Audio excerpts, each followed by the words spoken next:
네, 오늘 주님 우리 가운데 함께 하십니다. 우리 옆에 분들하고도 함께 주님이 우리 안에 함께 하십니다. 인사하시겠습니다. 주님 우리 안에 함께 하십니다. 함께 하십니다. 네, 오늘도 예배의 자리에 함께 하시는 또 예배당에 계신 분들이나 가정을 예배당 삼아서 또 함께 모이신 모든 믿음의 가정마다 주님의 임재하심이 함께 하시기를 주님의 이름으로 축원합니다. 명절을 앞두고 지금 여전히 코비드19는 잠잠해지지 않고 아마도 내년 말까지가 돼야 전 세계적으로 소강 상태가 될 것이라고 예측하는 뉴스들을 저희가 듣게 되는데, 명절을 앞두고 방역 당국에서 참 안타까울 것 같습니다. 경제를 위해서는 막을 수도 없고 또 그렇다고 고향 가는 길을 그냥 다 열어놓을 수는 없고 해서 뉴스를 보니까 알아서 조심하십시오라는 것 같아요. 그리고 최근에 어저께 잠깐 보니까 명절도 비대면으로 이렇게 명절을 보내달라고 이렇게 요청하는 이러한 뉴스들을 저희가 볼 수 있었습니다. 그런데 또 한편에 보니까 지금 관광지나 이런 데는 호텔이나 리조트가 나만한 방이 없을 정도로 가득 차 있다, 이런 내용도 듣게 되는데, 성도님들이 어느 곳을 가시든 간에 가정에서든 또는 고향에서든 또는 가족끼리 또는 이런 여행지에 가시든지 간에 조심하시고 스스로 조심하시고 또 서로를 위해서 이렇게 마스크는 꼭 쓰고 다니시고 안전에 유의해 주시기를 부탁을 드립니다. 저희 가족도 원래는 우리 아버님의 형제분들이 10남매 아주 많아서 명절날은 하루 종일 이렇게 왔다 갔다 하시는데, 이번에는 저희도 방역 지침에 따라서 우리 가족들만, 우리 아버님과 직계 가족들만 잠깐 모여서 예배 드리고 음식도 아주 단순하게 해서 가족들이만 이렇게 직계 가족만 이렇게 보내는 걸로 이렇게 정했는데, 하여튼 지혜롭게 잘 보내실 수 있기를 바랍니다. 저희가 기독교 세계관이라는 그 바벨탑, 그리고 성과 탑을 쌓는 니무롯과 그 니무롯을 추종했던 세력들이 인본주의 세계관, 그것을 이제 우리는 그냥 인본주의라고 말을 해도 되는데, 이 세계관이라는 용어를 쓰면서 우리가 학문적으로 철학적으로 정의한 이런 단어를 들으면 어색하고 익숙하지 않지만, 우리가 이 세상을 이해하고 또 세상이 우리를 이해하는 이러한 용어들을 우리가 익숙해지는 것도 참 필요하다. 그래야 우리가 세상을 또 바르게 섬길 수 있기 때문에 우리가 이런 용어들을 제가 직접적으로 사용을 하고 있습니다. 그런데 공부를 해보니까 그냥 그 용어를 쓰지는 않지만 믿는다라는 것은 당연스럽게 기독교 세계관으로 전환된 사람이구나. 다시 말하면 우리가 예수님을 믿는다고 하지만 우리가 세계관이 변화되지 않는다, 그러면 참으로 믿는 게 아니다라고도 해석할 수 있다라는 것을 우리가 지난 시간들을 통해서 살펴볼 수 있었습니다. 그러니까 예수님을 믿는다면 우리 그리스도인들은 하나님이 계심을 우리가 확신하고 그분의 말씀을 통해서 세상을 바라보고 관찰하고 또 해석하고 또 삶에 적용하는 이러한 적용점을 찾아내고 순종하는 삶을 살게 되는데, 우리가 이것을 학문적인 용어로 기독교 세계관이라 성경적 세계관이라고 말할 수 있다는 겁니다. 그러니까 그건 누구만 할 수 있느냐? 예수님을 믿고 하나님이 살아계신 분이요, 그분의 말씀이 진리라고 믿는 분만이 그렇게 순종할 수 있다라는 것을 살펴볼 수 있었습니다.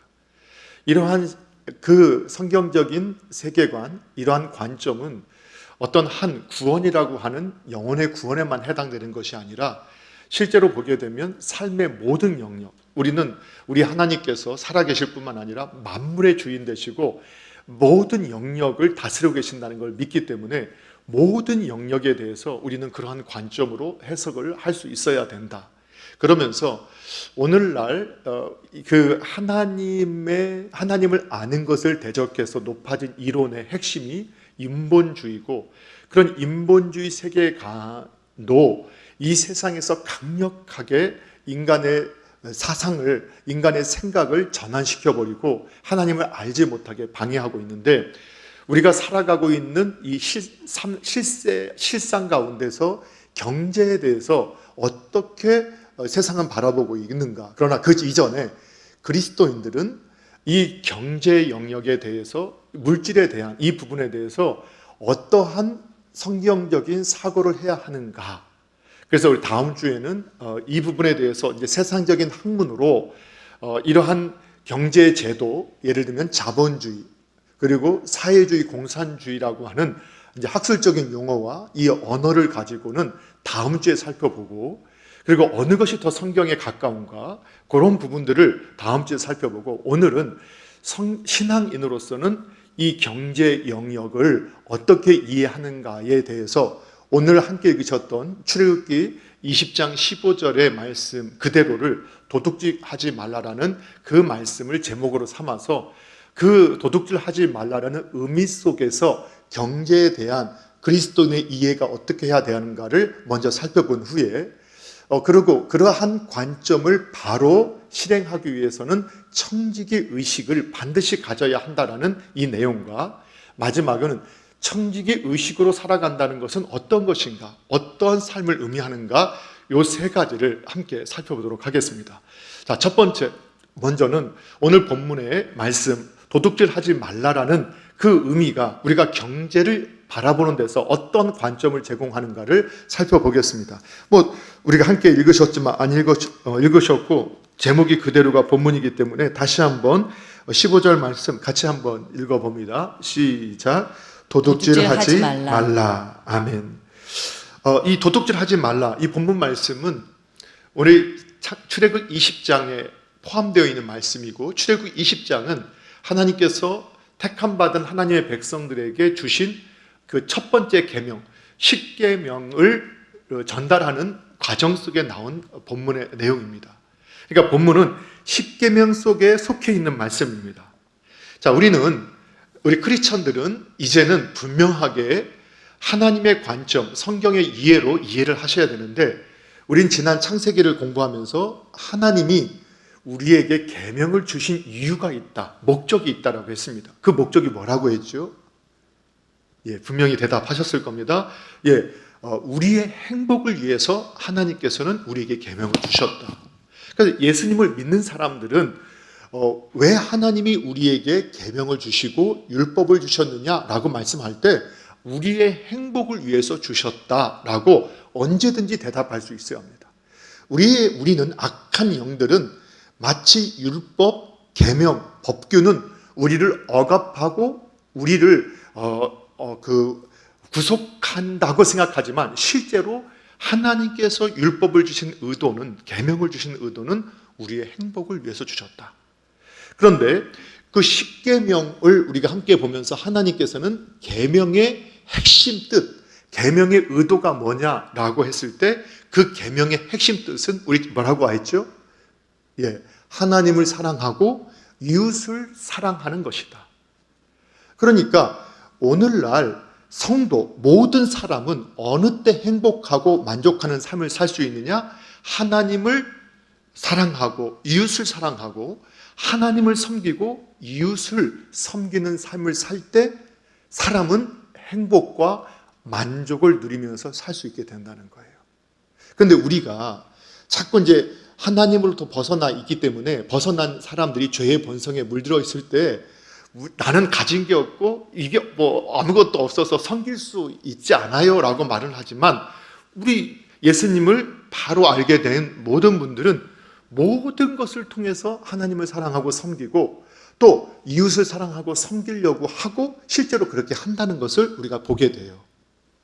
그런데 세상에도 보면요, 사람들이 어느 때 만족과 기쁨을 느끼느냐? 실제로 예수님을 모르고 사는 사람들, 이 세상에 인본주의에 속한 사람들도요, 누군가를 섬기고 누군가에게 봉사하고 나누어주고 그 대상들이 만족해하고 기뻐하고 그리고 어떠한 회복을 갖게 될 때 참 감동하고 감격하고 기뻐하는 것들을 우리가 많은 미디어를 통해서나 또는 여러 상황들을 통해서 경험하잖아요. 그 예수님 안 믿는 분들도 이렇게 불쌍한 분들을 돕고 나서 그분들이 감격해하고 힘을 얻을 때 그걸 보면서 굉장히 만족감을 얻고 행복해한단 말이에요. 근데 왜 그런지 몰라요. 그러면서 이게 남을 섬기면 기쁜 거구나. 그런데 그것은 우리는 충분하게 해석할 수 있는 것이, 하나님이 사람을 창조하실 때부터 이처럼 하나님을 사랑하고 이웃을 사랑하며 섬기며 살 때 행복하고 만족스럽게 되도록 그렇게 우리를 창조하시기 때문이라는 거예요. 여러분, 그래서 그리스도인들이 왜 예배에 드려서 막 깊이 기도하고 찬양하고 이렇게 하나님을 묵상해요. 온전히 예배하게 될 때, 하나님을 정말 사랑할 때, 여러분, 그 세상은 알 수 없는 그 하나님을 만났을 때 온몸에 전기가 흐를 것 같은 충격과 그 기쁨, 그 하나님 안에서의 그 영혼의 뒤집힘과 같은 그 뜨거운 마음들, 이것들이 예배를 통해서 우리가 경험하게 되잖아요. 그러니까 온전히 형식이 아닌 하나님을 사랑해서 드리는 그 예배 가운데서 그분을 만나니까, 그래서 정말 하나님을 사랑하고 우리가 이웃을 사랑하고 하나님을 섬기고 이웃을 섬기는 그러한 삶은 우리의 성도에게 큰 행복과 기쁨을 준다는 것을 우리는 이미 경험하고 있죠. 그래서 그 사실을 또한 우리는 확신하셔야 돼요. 그것이 바로 우리의 지향점이 돼야 되기 때문에 그렇다는 거예요. 그 사실을 꼭 믿으시기 바랍니다. 그러면 우리가 이제 10계명을 우리가 다 다룰 수 없지만 1계명부터 4계명까지를 우리는 하나님을 사랑하고 섬기는 법, 그리고 5계명부터 10계명까지를 우리가 이웃을 사랑하고 섬기는 법이라고 우리가 해석을 하고 또 적용을 할 때, 이웃을 사랑하고 섬기는 법 가운데 이 도둑질하지 말라라는 계명이 들어있다는 거예요. 그러니까 도둑질하지 말라라는 것은 어떤 의미로 주셨느냐? 이웃을 사랑하고 섬기라고 주신 말씀이에요. 그러면 이 도둑질하지 말라라는 그 의미는 어떤 의미가 그 안에 담겨져 있느냐? 그것은 바로 타인의 재산을 인정하고 귀하게 여기고 지켜주고 보호해줘야 한다는 의미를 가지고 있다는 거예요. 여러분, 잘 기억하셔야 됩니다. 오늘날 우리가 이 세상의 크리스천들은 이 세상의 경제를 우리가 이해할 때 이 모든 재산에 대한 권리는 하나님께서 개개인에게 주신 거라는 거예요. 다시 말씀을 드립니다. 하나님께서 개개인에게 재산의 재산에 대한 소유권, 권리를 개개인에게 주셨다는 거예요. 그리고 하나님은 그것을 인정해 주셨고 그 권리를 보장해 주셨고 그리고 보호해 주셨고 지켜 주셨어요. 그렇다면 오늘 이 세상을 운영하는 경제의 원리를 세울 때 크리스천들은 어떤 제도를 세워야 되느냐, 어떤 방향으로 나아가느냐? 개인의 재산의 권리를 인정해주고 보호해주고 지켜주는 방향으로 우리가 이해를 하고 생각할 수 있어야 한다는 거예요. 여러분, 그 사실을 여러분 믿으시나요? 여러분, 그렇게 우리가 이해를 하셔야 돼요. 자, 그래서 이 어빙 E 하워드는 이 말씀을 이렇게 해석하고 있어요. 같이 한번 화면을 보시고 읽어보겠습니다. 시작. 도둑질하지 말지니라 라는 계명은 구약에서 사유재산의 권리에 대한 가장 분명한 선언이다. 아멘. 이처럼 도둑질하지 말라는 이 계명 자체가 개개인에게 하나님께서 이 재산을 획득하고 소유하고 사용할 수 있는 이 권리를 주셨고, 그 누구도 그 권리를 침해해서는 안 되고 그 권리를 보장해줘야 되고 또 지켜줘야 한다라는 것을 우리 하나님께서, 그것이 바로 이웃 사랑의 모습이라는 것을 우리에게 말씀해 주셨다는 거예요. 그래서 성경에 보니까 이사야 65장이나 예레미야 32장 같은 말씀들을 여러분 읽어보고 나서 성경 전체에 보게 되면 하나님께서는 하나님의 말씀대로 순종하게 사는 사람들한테 예를 들면 집을 약속하거나 그 땅을 약속해 주시거나 포도원이나 또 그런 어떤 수확물들에 대한 풍성함을 약속하시는 것은 그것이 바로 개인에 대한 재산권을 인정하고 또 그런 재산들이 늘어나는 것이 이 땅에서 하나님을 잘 섬긴 것에 대한 또 누림이라고 분명히 말씀해 주고 있다는 거예요. 하나님은 그것을 권리로 인정해 주시고 보호해 주시는 분이라는 사실을 우리에게 말씀해 주고 있어요. 그래서 또 한 가지 이 캘빈 바이스너는 이런 말을 우리에게 해주고 있어요. 같이 한번 읽어보도록 하겠습니다. 시작. 어째서 성경이 도난의 경우에 배상을, 때로는 몇 배의 배상을 요구하는가? 그 배상액 때문에 범법자가 자신을 종으로 팔지라도 말이다. 출애굽기 22장에 보게 되면 도둑질 하다가 이제 잡히게 되면 그 도둑질 한 것에 2배, 5배를 배상해야 돼요. 근데 도둑질 한 것을 갚을 수가 없으면 어떻게 되느냐? 그 몸을 종으로 팔아서 그 몸을 판 값을 가지고라도 반드시 배상하게 했어요. 하나님 이렇게 철저하게 사유의 재산, 한 개인이 가지고 있는 재산에 대해서 철저하게 인정해 주셨고 보호해 주셨고 그 권리를 하나님께서 보장해 주신 것을 우리가 알 수 있지요. 자, 그러나 만약 우리가 여기까지만 우리가 하면 내가 모은 재산, 하나님께 내가 주신 재물 내 마음대로 사용하면 괜찮다. 이렇게 이제 또 우리 타락한 인간이 생각할 수 있는데 그렇지 않다. 이러한 하나님께서 개인의 재산을 철저하게 인정해 주시고 보장해 주시고 지켜 주시고 또 그것은 사유의 재산이기 때문에 개인이 쓸 수 있다는 것을 하나님께 보장해 주시지만 그러나 크리스천들은 성경의 또 다른 원리 청지기로 살아야 한다는 것을 바로 알아야 합니다. 그 두 번째로 우리는 청지기로 살라라는 제 주제로 함께 좀 살펴보는데요. 자, 우리가 청지기라는 단어가 어떤 의미냐? 이러면 이미 우리가 창세기 이제 1장 그러니까 하나님께서 사람을 만드시고 생육하고 번성하고 땅에 충만하고 다스리라 이 의미 속에서 청지기의 원리를 이미 우리가 공부했어요. 그것도 아마 그래도 다 잊고 있을 거라고 제가 믿고 또 다시 말씀을 드리는데 원래 청지기라는 용어는 교회 용어예요. 그래서 교회를 다니지 않는 분은 익숙하지 않은 단어예요. 그런데 오늘 우리나라는 기독교인이 1000만이에요. 1000만. 최근에 발표된 게 1000만이었고 이단 한 200만 이단도 기독교인이라 하니까 빼고 나면 한 800만이고 그리고 교회를 다녀봤던 분들을 따지면 아마 우리나라의 절반 이상이 아마 교회를 다녀봤을 거예요. 그래서 교회 용어가 이 세상 우리 교회를 안 다니는 분들한테도 너무나 익숙한 용어들이 많이 있다는 것을 보게 돼요. 심지어는 이러한 예능 프로 보니까 당신은 사랑받기 이런 찬양을 공견하게 틀어주고 또 그것을 갖다가 아주 좋아하는 것들을 저희가 봐요. 그리고 다윗과 골리앗이라는 용어는 아주 성경의 아주 핵심 내용이잖아요. 약한 자, 아주 미흡한 자가 강한 자를. 그런데 세상에서는 예를 들면 뭐 중소기업이 대기업과 싸워서 이겼다. 뭐 이럴 때 그런 용어를 쓴다는 거죠. 근데 청지기라는 용어도 원래는 교회 용어예요. 그래서 여러분이 포털 사이트에서 이 용어를 이렇게 찾아보면 대개는 이 세상 용어가 사용될 때는 교회 용어로 먼저 나오지 않고 여러 백과사전이나 국어사전의 의미가 먼저 나오고 한참 아래로 찾아가야 성경 사전이나 교회 용어 사전이 나오는데 이 청지기를 쳐보면 교회 용어 사전이 가장 먼저 나와요. 교회 용어이기 때문에. 그러면 이 청지기라는 단어를 뭐라고 이렇게 해석해주고 있느냐 같이 한번 읽어볼게요. 청지기란 시작. 주인이 맡긴 것들을 주인의 뜻대로 관리하는 위탁 관리인을 말한다. 아멘. 예, 이 청지기는 뭐냐? 주인에게 위탁받은 위탁 관리인이라는 의미예요. 그런데 하나님께서 우리한테 위탁해줘서 뭐 결정권을 하나도 주지 않는 게 아니라 자유로운 결정권을 주셔서 하나님의 뜻 안에서 네가 자유롭게 결정하고 활용해서 주인의 뜻을 이루기만 하면 되는 거예요.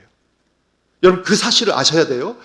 주인의 뜻, 주인께서 우리에게 맡기셨는데 뭐 통제하고 하나님께서 뭐 어떻게 한 게 아니라 철저한 모든 자유권을 주셨어요. 하나님의 뜻, 에덴에서 에덴 동산이 행복과 기쁨에 있다는 것처럼 하나님의 주인의 뜻에 맞다면 네가 그것을 어떻게 활용하고 어떻게 사용해도 괜찮다라는 이 권리를 하나님께서 주셨다는 거예요. 그러나 크리스천들은 반드시 이 청지기 의식을 가지고 우리에게 있어서 실제 참 주인은 누구시냐? 우리 하나님이시다. 모든 소유물의 주인은 실제적인 소유권을 우리에게 인정해 주셨다 할지라도 그 소유의 실제적인 주인은 누구시라고요? 우리 하나님이시다. 그러면 오늘 크리스천들은 성경적 세계관을 가지고 있는 우리 그리스도인들은 바로 하나님께서 나에게 맡겨주신 것, 내가 자유롭게 활용할 수 있고 사용할 수 있는데 누구의 뜻에 따라 사용해야만이 우리가 참된 성도라고 할 수 있을까요? 예, 우리 주인 되시는 우리 하나님의 뜻을 따라서 그것을 사용했을 때 하나님의 주신 그 지혜를 가지고 창조적인 능력을 가지고 정말로 마음껏 하나님의 영광을 위해서 하나님의 기쁜 뜻, 하나님을 사랑하고 이웃을 사랑하고 섬기는 일을 위해서 그것을 최선을 다해서 활용할 때 하나님은 아주 기뻐하신다는 거예요. 자, 그래서 이 성경에 보게 되면 이 청직이라는 것은 다양하게 사용되어지는 것을 보게 되는데, 그래서 우리는 이 두 가지 개념, 도둑질하지 말라라는 이 개념과 청직이라는 개념을 이렇게 합쳐서 이렇게 설명할 수 있어요. 우리 한번 보여주실까요? 재산의 소유권은 함께 읽어볼게요. 시작. 재산의 소유권은 하나님께서 주신 권리이며 청직의 의식은 하나님께서 부여하신 책임이다. 여러분 아직 지우지 마십시오. 그냥 보여주십시오. 여러분 이해를 하셔야 됩니다. 우리가 신앙인으로서 이 세상의 경제 활동 그리고 재물에 대해서 어떻게 우리는 바라보고 어떻게 인정해야 되느냐? 재산의 소유, 그 권리를 하나님께서 개개인에게 주신 권리로 인정하셔야 돼요. 그래서 타인의 재산에 대해서 우리가 함부로 우리가 개입을 하거나 함께 하게 되면 그것은 월권 행위고 잘못된 태도라는 거예요. 그런데 하나님께서 나에게 주신 권리라고 해서 내 마음대로 사용할 수 있느냐? 그렇지 않다는 거예요. 청지기 의식으로 하나님께서 부여하신 책임을 가지고 하나님의 뜻에 맞게 청지기로서 위임받은 관리자로서 그분의 의도에 맞게 우리가 활용해야 된다. 이것은 꼭 재정적인 부분뿐만 아니에요. 앞으로 정치의 영역 또는 모든 삶의 영역에서 이 원리는 동일하게 적용이 돼요. 그래서 우리가 확신하셔야 됩니다. 그래서 재정의 원리로 우리가 더 맞춰볼다는 거예요. 그러면 성경은 이 하나님께서 어떤 청지기를 기뻐하시느냐? 어떤 청지기를 기뻐하시느냐? 답은 이미 말씀드렸죠.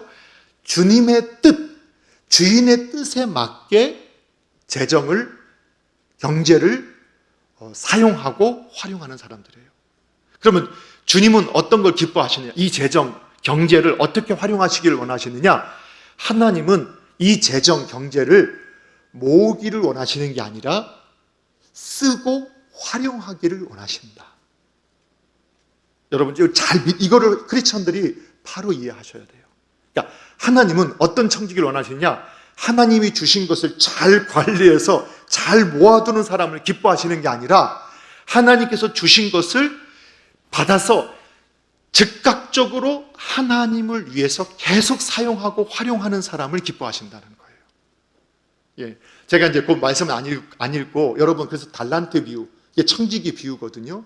달란트 비유에 보게 되면 하나님께서 1달란트 받은 사람, 2달란트 받은 사람, 5달란트 받은 사람이 나오잖아요. 그런데 1달란트 받은 사람은 받자마자 그걸 땅에 묻어놨어요. 잘 관리했어요. 잘 보호했어요. 그런데 예수님이 나중에 주인이 와서 그 1달란트를 어떻게 하셨어요? 잘 묻어놨구나 이렇게 말씀하셨나요? 아니죠. 주인이 뺏어버렸어요. 자, 그 다음에 두 번째, 2달란트 받은 사람에게는 어떻게 하셨어요? 하나님께서 주인이 칭찬하셨죠. 잘했다, 착하고 충성된 종아, 네가 작은 일에 충성했으니 내 기쁨에 동참하고 참여할 수 있겠구나. 5달란트 받은 사람이 또 받자마자 즉시 가서 열심히 그것을 활용했어요. 하나님이 그 주인의 뜻에 따라서 활용하고 최선을 다해서 사용했어요. 그래서 5달란트를 또 남겨왔어요. 그랬더니 하나님께서, 주인께서 뭐라고 하셨어요? 잘하였도다, 착하고 충성된 종아, 네가 작은 일에 충성하였으니 주인의 기쁨에 참여하겠구나. 자, 그리고 나서 하나님이 어떻게 하셨어요? 주인이 어떻게 하셨어요? 자, 이제 거두 수익은 다 나한테 주고 이제 너는 다시 가. 이랬나요? 아니죠. 5달란트, 4달란트가 된 청지기한테는 또 4달란트를 가져가서 또 일하게 하시고, 또 5달란트 가진 사람에서 5달란트 남긴 그분에게는 또 그걸 10달란트를 맡길 뿐만 아니라, 여러분 성경에 놀랍죠? 뭐가 나오죠? 1달란트 가진 그것을 가지고 최선을 다해서 활용하고 사용하지 않고 묻어두었던 사람 걸 뺏어버려서, 여러분 뺏어버렸다. 모아두고 단지 그냥 내 안에 가둬두면 어떻게 하신다고요? 뺏어버리셔서 그걸 누구에게 주셨어요? 여러분 여기서 잘 보세요. 요즘에 세상의 인본주의에서 공평을 말하는 것과 너무 다른 걸 여러분 보게 되는 거예요. 여러분 크리스천의 이 경제적 세계관을 바로 이해하지 못하면 오늘 이러한 인본주의적인 세계관을 가진 사람들이 보면 하나님은 너무 불공평한 분이에요. 그렇잖아요. 한 달란트 그것마저 빼앗아 버리는 분이에요. 더군다나 그것을 이제 2달란트 받아서 4달란트 사람, 5달란트, 10달란트 된 사람, 우리의 생각은 누구한테 맡겨야 되느냐? 이게 공평하게 좀 5달란트, 4달란트한테 맡겨주면 5달란트 해서 그러면 6개 하고 6개 차이에서 5개 차이가 나니까 그나마 빈부의 격차가 줄어들 것 같은데 하나님은 누구한테 맡겼다고요? 많은 사람한테 주셨다니까요. 왜요? 그것을 통해서 활용하고 하나님의 뜻에 맞게 사용하는 사람한테 하나님은 더욱 맡겨주시는 분이라는 거예요. 예. 그래서 우리가 요즘에 여러분 그 석유왕이라 하는 분 여러분 혹시 알고 계시나요? 미국의 석유왕. 최고의 부자. 지금까지 현재 그 환율로 따지면 최고의 부자라는 사람. 그 누군지 혹시 기억하시죠? 예, 록펠러. 근데 이 록펠러가 요즘에 이제 여러분 그것도 여러분이 좀 보실 수 있어야 되는데 록펠러를 이렇게 검색해 보면요. 많은 이제 이 인본주의자들이 어떤 말을 하냐면 록펠러는 아주 자본주의의 상징이고 그다음에 그 독과점을 만들어서 노동자를 착취한 악덕 기업이다 이렇게 표현을 해요. 그렇게 해석하는 분도 계세요. 그런데 정말 그거는 역사의 흐름을 전혀 알지 못하고 해석하는 분들이거든요. 왜 그러냐? 자꾸 근데 왜 록펠러를 이렇게 공격할까 해보면 아마도 교회에서 이 록펠러가 많이 인용이 되다 보니까 그리고 자본주의 하나의 어떤 표상처럼 되어다 보니까 이렇게 공격을 하는 것 같은데 실제로 록펠러는요 성경을 아주 철저하게 믿었던 사람이라고 했잖아요. 그래서 그가 성경을 읽다가 지금으로 바벨론 지역에 보니까 역청이 있었다라는 성경 말씀을 그대로 믿었던 거예요. 그래서 그 바벨론이 있었던 이라크, 이란 지역에 가서 실제로 시추 작업을 해서 석유를 얻어내서 당시의 석유 산업을 통해서 어마어마한 일을 했죠. 그런데 실제적으로 그 시대 가운데서 이렇게 큰 수입을 얻으면서 또 경제 공황이 오면서 독과점으로 해서 거대 기업을 일으키게 되는 시발점이 되었고 독과점 금지법을 만들게 하는 장본인이 되기도 했던 것은 사실이에요. 그런데 그것은 그 시대적인 상황이었어요.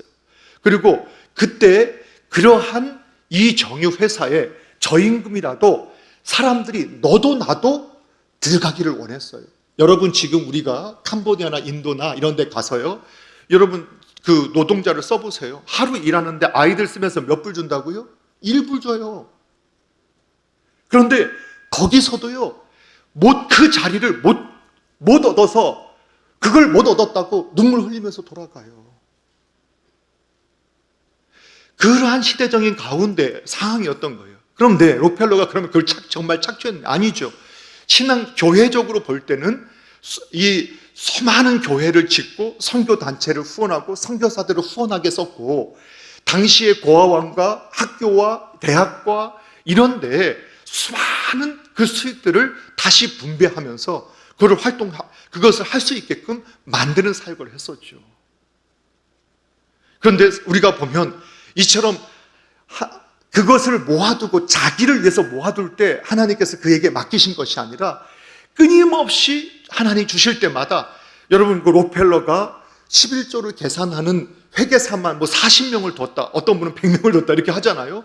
그렇게 철저하게 하나님 것을 구분하고 수입의 많은 부분을 하나님의 나라를 위해서 그리고 가난한 자 그리고 없는 자를 위해서 계속 순환하려고 그걸 두었더니 하나님께서 그에게 계속 맡기신 거예요. 어떤 사람한테는 맡기면 안 나오니까.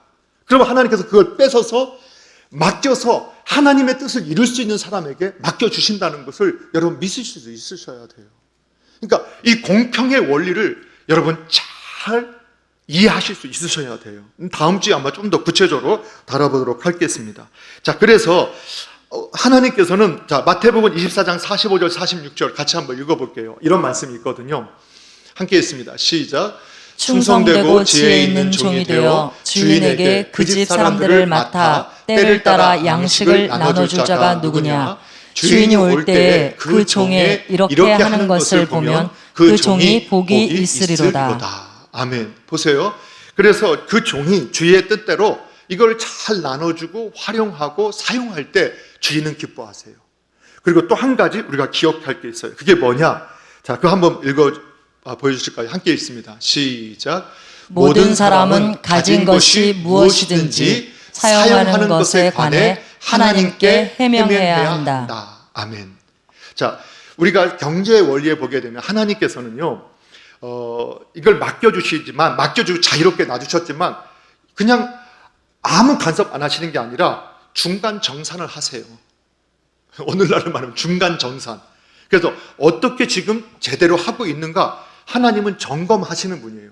그 중간에 와서 점검을 해보시고 칭찬하시고 제대로 활용하지 못했던 것은 빼앗았어요. 여러분 그 빼앗다는 말 기분 나쁘게 듣지 마십시오. 빼앗았어요. 그리고 그것을 더 잘하는 사람한테 맡겨서 더 많은 사람들을 섬길 수 있게끔 하나님께서 중간에 점검하시고 하신다는 거예요. 그래서 하나님께서 우리에게 맡겨주신 이 모든 소유물, 특히 경제, 재정에 대한 부분도 반드시 하나님 앞에서 내가 어떻게 사용했다라고 우리는 해명할 날이 반드시 오게 된다는 거예요.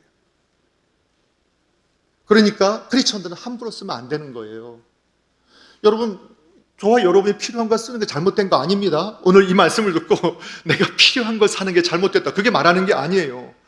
하나님께서는 우리가 수고한 대로 이것을 통해서 우리가 누리는 것을 기뻐하세요. 우리가 만족해하고 행복하고. 그러나 거기까지면 안 된다는 거예요.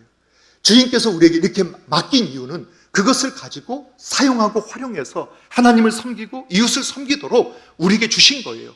그거를 더 그 믿음을 가지고 그렇게 사용하고자 하는 사람에게 창조적인 지혜를 주시고 능력을 주셔서 계속해서 섬길 수 있도록 하나님께서 주시고 맡겨주시겠다고, 더 주시겠다고 약속하신 것을 우리 그리스도인들은 믿으셔야 돼요. 하여튼 제가 표현을 죄송합니다. 요 놈의 이 마스크는 아멘지 노멘지를 모르게 만들어요. 근데 가정에서 이제 듣고 계시는 분들은, 화면으로 듣고 분들은 정확하게 아멘 하셔야 돼요. 예. 하나님께서 반드시 계산하실 날이 있다. 그래서 우리 마음대로 사용해서는 안 되고 주인의 뜻에 맞게 하나님을 사랑하고 섬기고 이웃을 사랑하고 섬기는 일에 쓸수록 하나님은 더 맡겨주세요. 그런 사람에게 더 맡겨주심을 믿고 우리는 그 믿음으로 행해야 된단 말이에요. 그때 하나님께서 어떻게 채워주시는가를 보게 돼요. 여러분, 이 원리를요, 우리보다 세상이 더 잘 알아요. 그래서 제가 이제 가끔 예를 들었던 것처럼 요즘에 제가 전철을 타보면 그런 분을 못 만나서 이제 제가 끝나고 나서 여쭤보니까 지금도 그런 분이 많다 하더라고요. 지하철이나 보면 구걸하시는 분들, 코비드 때문에 이렇게 많이 좀 없어진 것 같긴 한데, 이게 마스크, 이게 뭐죠? 여기다가 글 써놓고 이렇게 눈먼 분도 진짜 눈이 멋인 건지 아닌 건 잘 모르겠지만 이렇게 하면서 이렇게 구걸하고 다니시는 분들 계시잖아요. 그런데 거기에 보면 되게 그 앞에 카세트를 하나 메고 다니면서, 요즘에는 좀 해서 뭐 핸드폰만 해도 되니까 그걸 틀어놓고 하는데, 주로 어떤 걸 틀어놓고 다닌다겠죠? 찬송가나 복음송가를 틀어놔요. 보세요. 세상에서도요, 거지도요, 구걸하는 사람도 금강경 안 틀어요. 예, 금강경 안 틀어요. 그리고 가요도 안 틀어요. 이게 아무것도 아닌 것 같지만 결국은 구걸하는 사람들의 마음을, 구걸하는 사람들도 자신들의 수익이 높아지려면 누구를 타겟으로 해야 되느냐? 예, 교회 다니는 사람들을 타겟으로 해야 되는 알아요. 왜 그럴까? 교회 다니는 사람들은 그렇게 하나님의 말씀을 배우고 있기 때문에 그래도 가난한 자, 그냥 이름 없이, 여러분 지금 교회가 막 욕을 먹는다고 해도 저는 확신합니다. 지금도요, 사회사업 그리고 가난한 자를 돕는 것 이미 통계 발표를 어느 순간 못하게 만들었어요. 정부에서요. 그런데 그 70% 이상을 교회나 크리스천들이 담당하고 있어요. 이건 팩트입니다. 조사해보세요.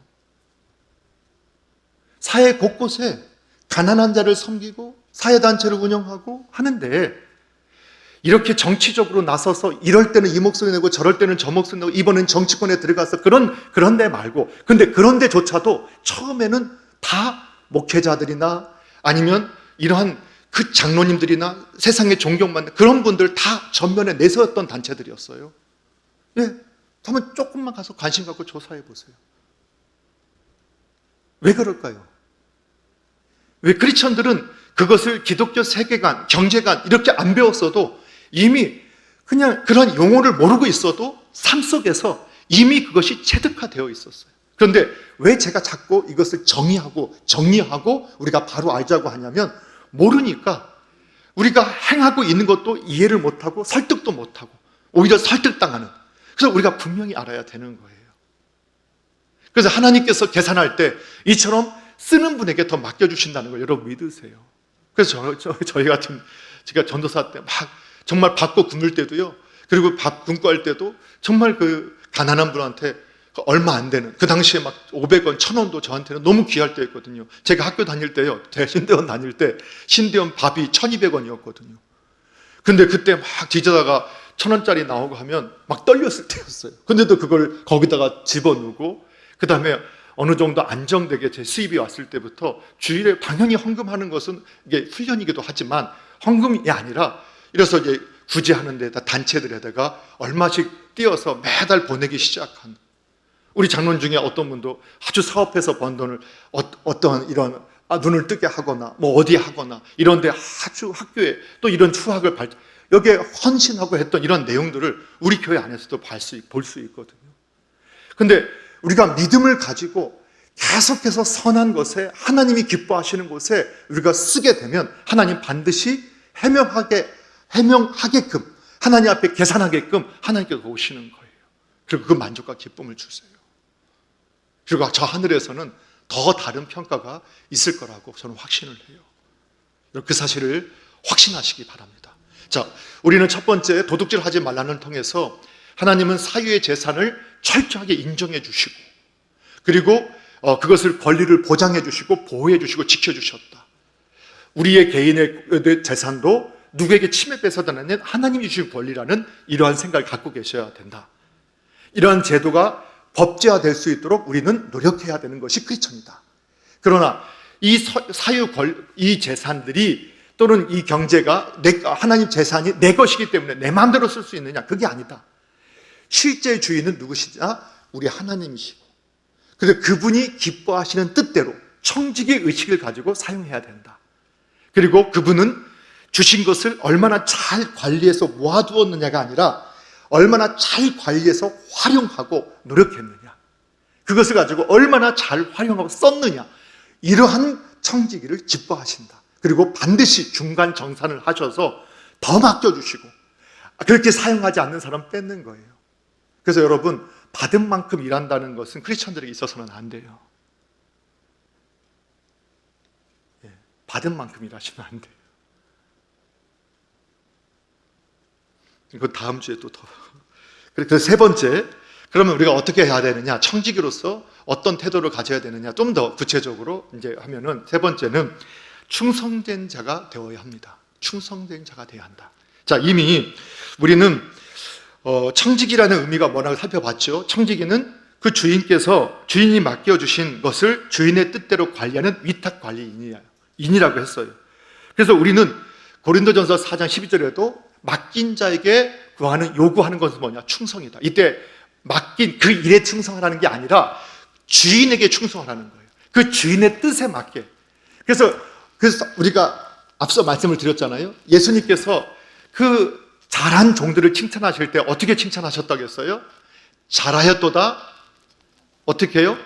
착하고 충성된 종아, 네가 작은 일에 충성하였으니 내 기쁨에 동참하리라.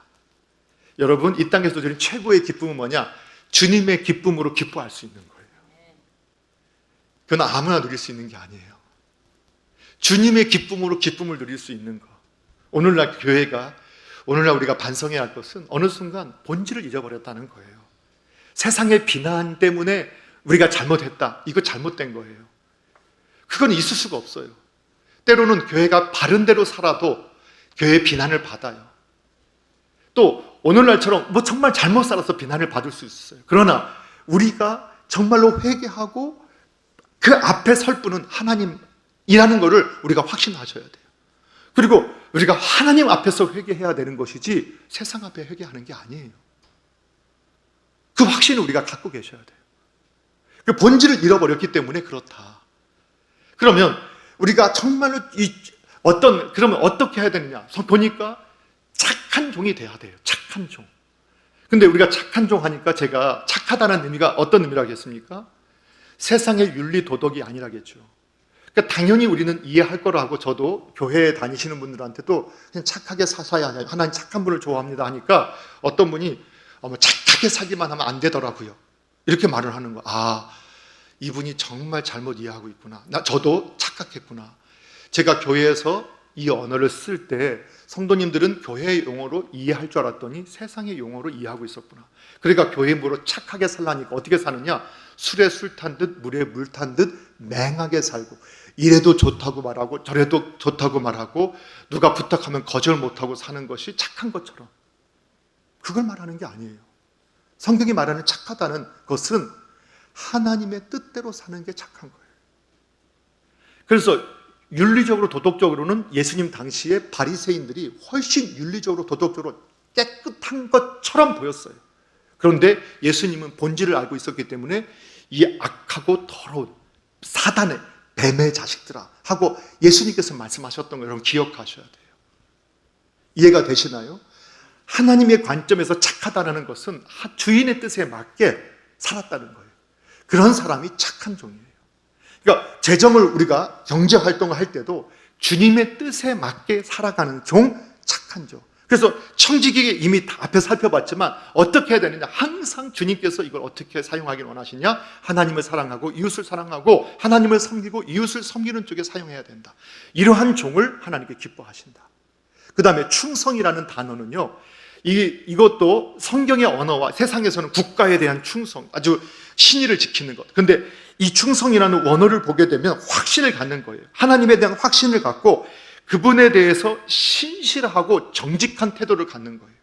그러니까 하나님 앞에서 정직한 거예요. 속이지 않는 거예요. 이게 속이지 않고 성실한 크리스천들에게 나타나는 태도가 뭐냐? 부지런함이에요. 그래서 성경에서는 여러분 사유의 재산도 인정하고 그 재산을 우리가 증식하고 잘 활용하기 위해서는 어떻게 해야 되느냐? 부지런한 사람이 되어야 한다라고 우리에게 가르쳐줘요. 그래서 잠언서 31장은 현숙한 여인에 대한 것이 아니라 우리가 비유적으로 오늘날 교회된 성도가 하나님께서 맡겨주신 것을 가지고 어떻게 봉사하고 섬겨야 되느냐, 거기에 보면 밤을 새서 일을 해요. 정말로 최선을 다해서 일을 하는 거예요. 정직하고 신실하게 일을 해야 돼요. 여러분 그것을 믿으셔야 돼요. 그래서 우리 성경을 볼까요? 성경에 나타나 있는 내용을 보면 잠언서 10장 4절에 이런 말씀이 있어요. 같이 한번 읽어볼게요. 함께 읽습니다. 시작. 손을 게으르게 놀리는 자는 가난하게 되고 손이 부지런한 자는 부하게 되느니라. 아멘. 또 이 말씀만 있는 게 아니에요. 잠언 14장 23절에 보게 되면 이런 말씀이 있어요. 함께 읽을게요. 시작. 모든 수고에는 이익이 있어도 입술의 말은 궁핍을 이룰 뿐이니라. 아멘. 여러분 오늘날 어떤 분들이 갑자기 나타나는 우리는 타고난 천재라는 말을 많이 써요. 그런데 그렇지 않아요. 타고난 천재도요, 노력하지 않으면 빼앗겨요. 그게 성경이 말하는 바예요. 그 천재가 천재로 빛을 발하기 위해서는 그분이 그렇게 되기까지 그분의 스토리를 들어보면 눈물 나는 스토리들을 우리가 많이 듣게 되죠.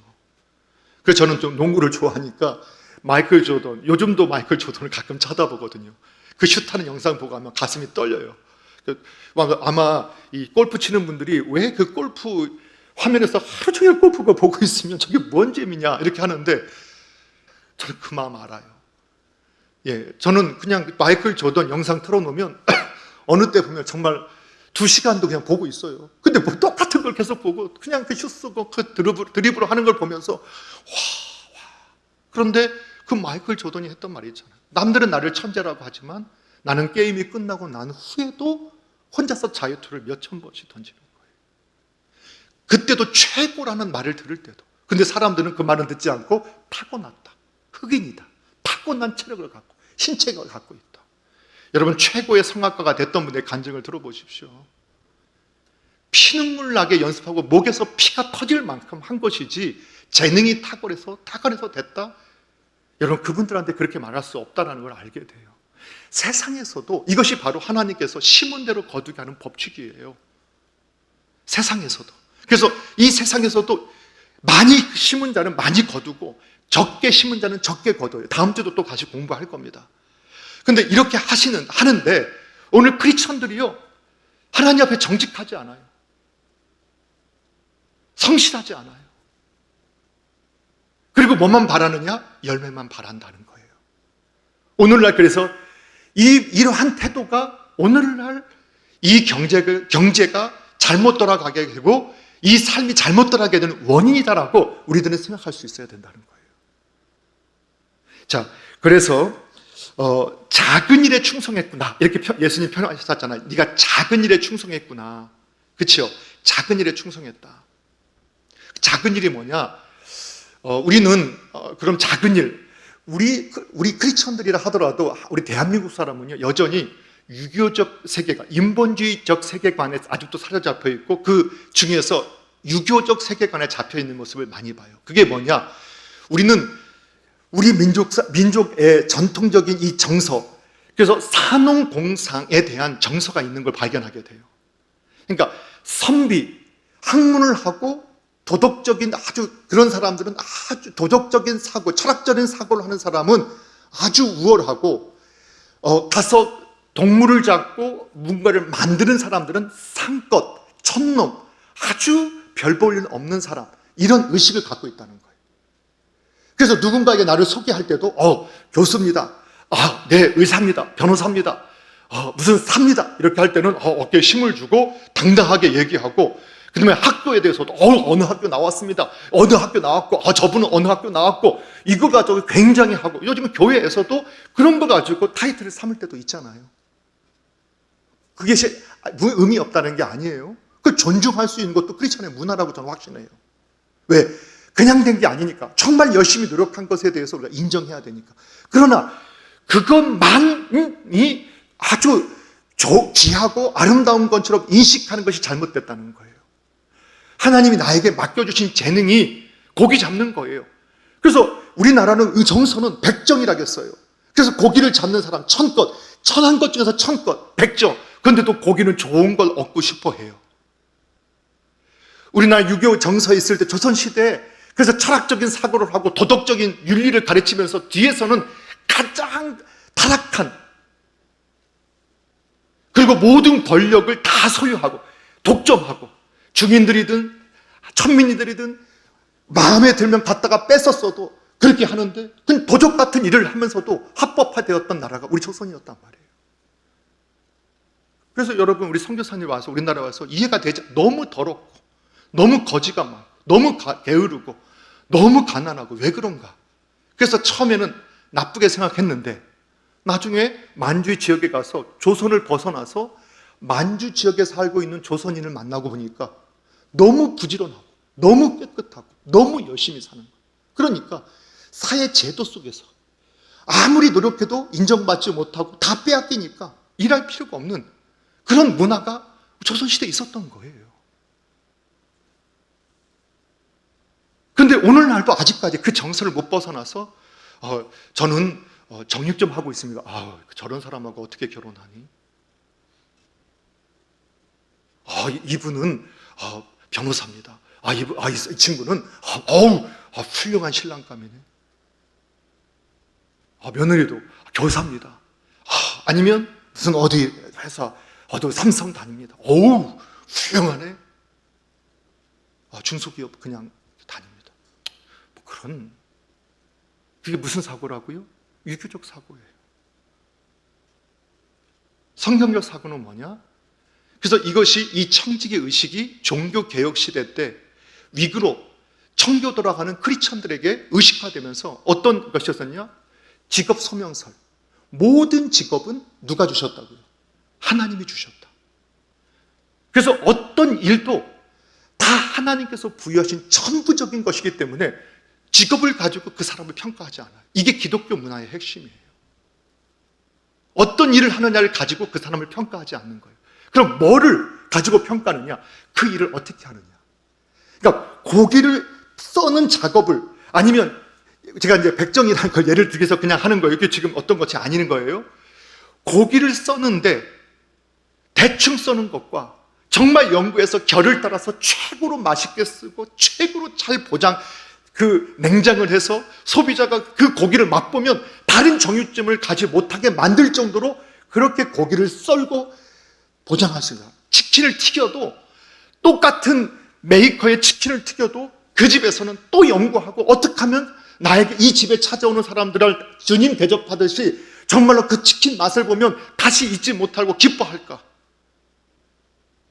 이렇게 노력하지 않는 것을 부끄럽게 여겨야 되고, 정말 부끄럽게 여겨야 할 것은, 그렇게 노력하지 않는 걸 부끄럽게 여겨야 하고, 최선을 다해서, 그것이 죄짓는 악한 일이 아니라면 최선을 다해서 하는 일에 대해서는 어떻게 해야 된다고요? 칭찬하고 격려해야 되는 거예요. 그 사실을 우리가 믿으셔야 돼요. 이게 청교도 정신, 위근호 정신이에요. 그래서 직업을 부끄러워해서는 안 되고, 그 직업을 통해서 내가 하나님 앞에 정직하고 성실하게 하나님의 영광을 위해서 일하고 있느냐, 일하지 못하고 있느냐, 이것이 성도의 관점이 되어야 한다. 이러한 문화가 세팅될 수 있도록, 이러한 경제활동이 세팅될 수 있도록 누가 노력을 해야 되느냐? 크리스천들이 노력해야 한다. 그래서 열심히 수고하고 열심히 노력했던 분들이 더 많은 수입을 얻는 것을 축하하고 박수 쳐줘야 되고 격려해야 되고, 그러나 우리가 잘못된, 그것이 이 모두가 크리스천이 아니기 때문에 혹 잘못되게 그 부가 사용되어지는 것을 우리가 법으로 세팅을 해서 적절하게 흘러갈 수 있게끔 이것을 제도화하는 것, 이것이 누가 해야 되느냐? 교회가, 크리스천들이 해야 할 일이다. 여기서 말하는 교회는 교회당이라는 조직을 말하는 게 아니라 한 분 한 분 예수님의 이름을 믿는 성도된 교회 한 분 한 분들을 말하는 거예요. 교회가 해야 할 일입니다. 저와 여러분이 해야 할 일인다는 것을 믿으시기 바랍니다. 말씀을 정리합니다. 오늘 우리는 도둑질 하지 말라라는 것을 성경적 세계관으로 경계를 어떻게 봐야 되느냐. 도둑질 하지 말라는 통해서 하나님은 사유재산을 철저하게 인정해 주셨고 보장해 주셨다. 그 권리를 보장해 주셨고 지켜 주셨다. 우리는 그 스스로 지켜야 되고 남의 권리를 빼앗아서는 안 된다. 그러나 거기에서 멈추면 안 되고 청지기 정신, 의식을 가지고 실제의 주인은 주님이시기 때문에 그분의 뜻에 맞게 우리가 잘 관리하고, 그러나 관리한다고 해서 모아두는 게 아니라 주신 것을 계속 창조적인 하나님 주신 지혜와 능력으로 부지런한 창조적인 능력을 가지고 부지런하게 하나님 앞에 성실하고 정직하게 진실하게, 또 어떤 것이든지 주님께서 주신 것을 귀하게 여기고 그것을 통해서 하나님께 영광이 되고 많은 사람의 기쁨이 될 수 있게끔, 그래서 오늘날 서구 문화의 명품들이 나올 수 있었던 것처럼 오늘 대한민국 크리스천 기업들을 통해서, 가정을 통해서, 하나님의 교회들을 통해서 명품 기업, 명품 가정, 명품의 어떠한 문화가 만들어질 수 있게끔 오늘 저와 여러분이 그렇게 쓰임받을 수 있기를 주님의 이름으로 축복합니다. 기도하겠습니다. 하나님 아버지 감사합니다. 오늘 저희들에게 귀한 은혜 주시고, 오늘 하나님의 관점에서 경제를 또 재정을 어떻게 우리가 바라봐야 할지를 함께 살펴보았습니다. 주님, 주님의 뜻을 바로 알게 하여 주시고, 또 주님께 영광 돌리는 한 분, 교회된 성도 한 사람 한 사람이 될 수 있도록 역사해 주시옵소서. 예수님의 이름으로 기도합니다. 아멘.